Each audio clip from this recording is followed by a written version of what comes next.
তো আজকে আমরা কি দেখব না, আজকে আমরা চার্জ সম্বন্ধে পড়বো, ঠিক আছে। অর্থাৎ কোনো পরমাণুর মাথার উপরে যে আমরা 2+ লিখি, 3+ লিখি, তো এই যে জিনিসগুলো, এই জিনিসগুলো কি জিনিস, ঠিক আছে। কখনো কখনো আমরা লিখে দিই যে Fe2+, এরকম Fe2+, Cu2+, তো এগুলো কেন লিখি, ঠিক আছে। তো এগুলো কেন লেখা হয় না, এগুলো লেখা হয়, এগুলোকে কি বলা হয় না, এগুলো কি বলা হয় অ্যাকচুয়ালি চার্জ। এগুলোকে কি বলা হয়, এই যে 2, 3 যেগুলো লিখছি এগুলোকে কি বলা হয় চার্জ। প্লাস সাইন মানে কি, প্লাস সাইন মানে হচ্ছে পজিটিভ চার্জ, পজিটিভ মানে কি ক্যাটায়ন, তাই তো। আর যখন আমরা নেগেটিভ লিখবো, যেমন হচ্ছে ক্লোরিনের ক্ষেত্রে যদি লেখা হয় Cl2-, ঠিক আছে, তো বা Cl-, ক্লোরিনের ক্ষেত্রে কখনো কখনো Cl- লেখা হয়, কখনো কখনো Cl2- লেখা হয়, তাহলে ক্লোরিনের ক্ষেত্রে এটা কি না মাইনাস কি আছে, -1 আছে, তার মানে কি এটা মানে হচ্ছে কি চার্জ, আর এটা মানে কি নেগেটিভ, তাহলে নেগেটিভ চার্জ, নেগেটিভ চার্জ তার মানে কি এটা হচ্ছে একটা অ্যানায়ন, ঠিক আছে। তাহলে চার্জ কি না মাথার উপরে তার যটা ইলেকট্রন সে দান করছে বা যটা ইলেকট্রন সে গ্রহণ করছে সেটাকে কি বলা হয়, তার চার্জ বলা হয়। বা যেটা আমরা আগে পড়েছিলাম ভ্যালেন্সি, তো ভ্যালেন্সির একটু ওয়েল ডিফাইন্ড ফর্ম হচ্ছে কি না চার্জ, ঠিক আছে। তাহলে চার্জ মানে কি পেলাম না, চার্জ মানে হচ্ছে সে যটা ইলেকট্রন গ্রহণ করছে বা যটা ইলেকট্রন বর্জন করে সমযোজী বন্ধন বা তড়িৎযোজী বন্ধনের মাধ্যমে এক একটা যৌগ তৈরি করে সেগুলোকে কি বলা হয়, তাদের চার্জ বলা হয়। অর্থাৎ চার্জের আদান প্রদানের মাধ্যমে কি তৈরি হয়, এক একটা যৌগ তৈরি হয়, ঠিক আছে। যৌগ মানে কি, যৌগ হচ্ছে সেটাই যেখানে কি হয় না, যেখানে দুটো আমাদের মানে দুটো হচ্ছে আমাদের কি না পরমাণু একসাথে যুক্ত হয়, ঠিক আছে। যৌগ হচ্ছে সেটাই যেখানে কি হয় না আমাদের দুটো মৌল আমাদের একসাথে যুক্ত হয়। অর্থাৎ যৌগ কখন হয় না, যৌগ হয় মৌল প্লাস মৌল নিয়ে যৌগ তৈরি হয়। অর্থাৎ দুটো মৌল একসাথে তাদের নিজেদের মধ্যে চার্জের আদান প্রদানের মাধ্যমে কি তৈরি করে, যৌগ তৈরি করে, ঠিক আছে। তো আমরা কি দেখব না, আমরা দেখব যে আজকে দেখব আস আর ইক কি জিনিস, ঠিক আছে। আস আর ইক অর্থাৎ কি না, কিছু কিছু পরমাণুর ক্ষেত্রে কি দেখতে পাওয়া যায় না, তাদের ভ্যালেন্সি দুটো করে থাকে, অর্থাৎ যোজ্যতা বা চার্জ দুটো করে থাকে, ঠিক আছে। অর্থাৎ কি হয় না, কম চার্জের জন্য থাকে আস আর বেশি চার্জের জন্য কি থাকে, ইক থাকে। অর্থাৎ চার্জের জন্য এই যে চার্জ, সেই চার্জটা কি হয় না আস আর ইক, আস আর ইক, অর্থাৎ যার ক্ষেত্রে কম চার্জ তার জন্য আস, আর যার জন্য কি না যার জন্য বেশি চার্জ তার জন্য হচ্ছে ইক, এটা হচ্ছে কি না বেশি চার্জ, ঠিক আছে। অর্থাৎ কি না কম চার্জের জন্য হচ্ছে আমাদের আস আর বেশি চার্জের জন্য হচ্ছে আমাদের ইক, ঠিক আছে। আচ্ছা আস আর ইক তো হলো, তো এরপর আস আর ইকের কয়েকটা এক্সাম্পল দেখবো। যেমন হচ্ছে ধর কখনো বলি ফেরাস, কখনো বলি ফেরিক, ঠিক আছে। অর্থাৎ কি হয়, যেমন এটা তোদের বইতে লেখা আছে দেখতে পাবি যে ফেরাস Fe2+, ফেরিক Fe3+, ঠিক আছে। তো এটা এখন বুঝতে পারবি না, তার কারণ হচ্ছে কি না, তার কারণ হচ্ছে এর জন্য পাউলির অপবর্জন নীতি জানতে হবে, ঠিক আছে। বা আমরা KLMNOPQ পর্যন্ত পড়েছি, SPDF সম্বন্ধে কোনো ধারণা নেই আমাদের। অর্থাৎ আমরা যে KLMN পড়েছিলাম ওগুলো কি অরবিট ছিল, ওই অরবিটগুলোর আবার অরবিটাল আছে, ঠিক আছে। অর্থাৎ উপকক্ষ আছে, উপকক্ষগুলো কি না SPDF, এস এ দুটো ইলেকট্রন থাকে, পি এ তে 4টে থাকে, ডি এ তে থাকে 6টা, আবার এফ এ তে থাকে 10টা। তো এরকম করে ভাগ আছে এদের, তো সেগুলো তো আমাদের এখন জানা নেই। সুতরাং এগুলো যখন জানা নেই সেগুলো নিয়ে এখন অত ডিটেলসে যাব না, নেক্সট যখন আপার ক্লাসে যাবি তখন দেখতে পাবি। যেমন হচ্ছে কি তাহলে ফেরাসের ক্ষেত্রে কি হয় না ফেরাস, আরেকটা কি হয় ফেরিক। তাহলে দেখ যখন আমরা উচ্চারণ করছি ফের আস, অর্থাৎ আস একটা আসছে, অর্থাৎ আসের ক্ষেত্রে কি হয় কম চার্জ, অর্থাৎ এর ক্ষেত্রে কি থাকে না +2 চার্জ থাকে। ফেরিক ইক, ইকের জন্য কি বেশি চার্জ, তার মানে কি এর ক্ষেত্রে +3 চার্জ থাকে, ঠিক আছে। এর ক্ষেত্রে কি থাকে +3 চার্জ থাকে। সুতরাং অত জানার দরকার নেই আমাদের, এসপিজিএ বলতে গেলে আবার বিশাল বড় হয়ে যাবে ভিডিও, ঠিক আছে। তো ফেরাস +2, ফেরিক হচ্ছে +3, ঠিক আছে। আর যেমন ধর কপারের ক্ষেত্রে কিউ প্লাস কিউপ্রিক, তো এগুলো একটু দেখে নিবি। যেমন কিউ প্লাস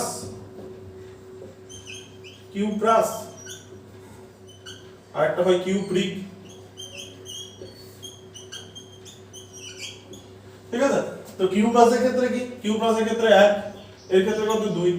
তো এরকম ভাগ আছে, অর্থাৎ চার্জটা আস মানে হচ্ছে কি জেনারেলি কম চার্জ, অর্থাৎ কোথাও যদি লেখা থাকে যে ফেরাস অক্সাইড, কোথাও লেখা থাকে ফেরিক অক্সাইড, ঠিক আছে, তার মানে কি, তার মানে হচ্ছে ফেরাসের ক্ষেত্রে তার চার্জটা কম আছে আর ফেরিকের ক্ষেত্রে তার চার্জটা বেশি আছে। এবারে ভ্যালেন্সিটা ভালো করে পড়ানোর কারণটা এরপর বুঝতে পারবি যে দুটো মৌল মিলে কিভাবে যৌগ তৈরি হয়।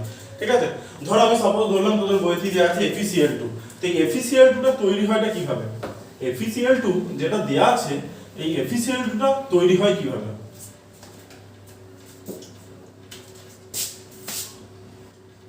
Fe আর Cl দুটো মৌল নিয়ে কি তৈরি হবে, একটা যৌগ তৈরি হবে। তাহলে দেখ Fe যদি পরমাণু ক্রমাঙ্ক আমরা দেখতে যাই, Fe এর পরমাণু ক্রমাঙ্ক কত 26, ঠিক আছে। আর ক্লোরিনের কত, ক্লোরিনের হচ্ছে যদি আমরা দেখি ক্লোরিনের হচ্ছে 17, ঠিক আছে, ক্লোরিনের হচ্ছে 17।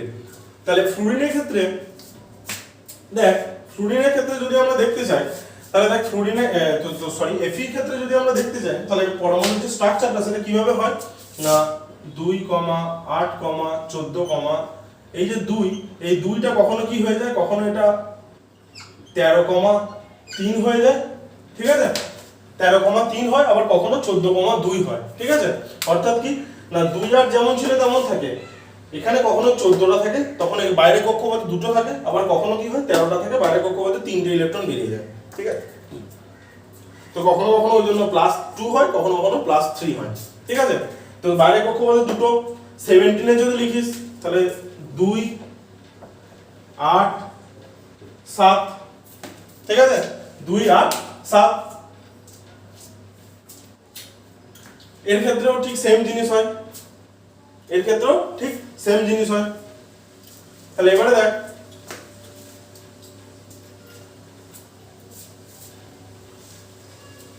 তাহলে 2, 8, 7 এর যখন আমরা ভ্যালেন্সি বের করব তাহলে এর ভ্যালেন্সি কত, এর ভ্যালেন্সি কত 8 বা বেশি হয়ে যাবে, কারণ কি 4 এর থেকে এটা বেশি, 4 এর থেকে বেশি হওয়া মানে কি 8 থেকে সাবট্রাক্ট করতে বলেছিলাম, তার মানে এর ভ্যালেন্সি কত 7, ক্লিয়ার। তাহলে এর ভ্যালেন্সি 7, এর ভ্যালেন্সি কত 2, কোথাও কোথাও 2 হয়, কোথাও কোথাও 3 হয়। তো আমরা এখন এই 2টা নিয়েই কাজ চলবে, ঠিক আছে। তাহলে কোথাও কোথাও আমাদের 2 হয়, কোথাও কোথাও 3 হয়। তাহলে Fe এর ভ্যালেন্সি কত পেলাম 2, ক্লোরিনের ভ্যালেন্সি কত পেলাম 1। এবারে যখন যৌগটা তৈরি হয় তখন কি হয় না এদের যে যোজ্যতাগুলো সেই যোজ্যতাগুলো ক্রস হয়ে যায়। তার মানে কি, তার মানে Fe এর যে যোজ্যতাটা সেই যোজ্যতাটা বসে ক্লোরিনের কাছে, ক্লোরিনের যোজ্যতাটা বসে Fe এর কাছে। Fe এর যোজ্যতা কি পেয়েছিলাম 2 পেয়েছিলাম, সেটা বসলো কোথায় ক্লোরিনের নিচে। ক্লোরিনের যোজ্যতা কত পেয়েছিলাম 1 পেয়েছিলাম, সেটা কোথায় বসলো Fe এর কাছে, দিয়ে তৈরি হলো কি FeCl2, তৈরি হলো কি FeCl2। তার মানে কি না Fe হচ্ছে আমাদের 2+ আর Cl কি না Cl-,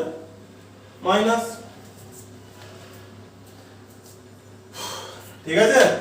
এইভাবে তৈরি হয় এক একটা আমাদের যৌগ। এটা লেখার প্রয়োজন নেই কারণ ছোট ছেলে বলবে। 1a আমরা কখনো লিখি না, a মানে কি a মানে 1a, তার মানে কোনো কিছু বলা নেই মানে তার সাথে 1 মাল্টিপ্লাই করা আছে, বুঝা গেছে। তাহলে এইভাবে তৈরি হয় এক একটা যৌগ FeCl2। আবার তো যখন FeCl3 হবে তখন তো এই 3 যোজ্যতাটাকে নিয়ে যদি ধরি, এই 3 আর এখানে তো একটাই আছে, তখন কি হয়ে যাবে এটা FeCl3। এইভাবে তৈরি হয়, অর্থাৎ এটা হচ্ছে কি না এটা হচ্ছে তোর একটা হচ্ছে ফেরাস ক্লোরাইড, একটা হচ্ছে ফেরিক ক্লোরাইড, ক্লিয়ার, বোঝা গেছে। আশা করি না বোঝাবার মতো কোনো কারণ নেই, ক্লিয়ার।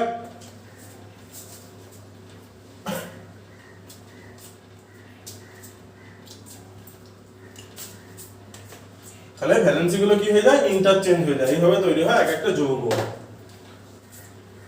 ওকে, আরেকটা দেখিয়ে দিই।